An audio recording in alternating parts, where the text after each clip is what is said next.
दोस्तों, भोजपुरी के trending star Khesari Lal Yadav का एक और बहुत ही जबरदस्त हिट होली सॉन्ग कल सुबह में 7:45 पर आदिशक्ति फिल्म्स यूट्यूब चैनल पर रिलीज होने जा रहा है, जिस गाने का नाम है ओपन दी डोर भौजी। दोस्तों, इस गाने को खेसारी लाल यादव के साथ में गाया है अंतरा सिंह ने, और दोस्तों इस गाने के राइटर है लालू यादव, और दोस्तों इस गाने को म्यूजिक दिया है श्याम सुंदर ने, और इस गाने की एक्ट्रेस है अनीसा पांडे।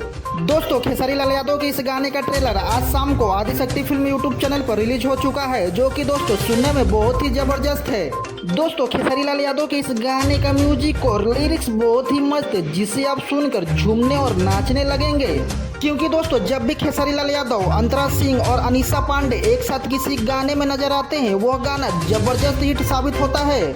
तो दोस्तों, आपको वीडियो कैसी लगी कमेंट करके जरूर बताएं। वीडियो अच्छी लगी तो दोस्तों वीडियो को लाइक करें, और दोस्तों आपने अभी तक हमारे चैनल को सब्सक्राइब नहीं किए हैं तो कर लीजिए। तो चलिए दोस्तों, मिलते हैं अगली वीडियो में, तब तक के लिए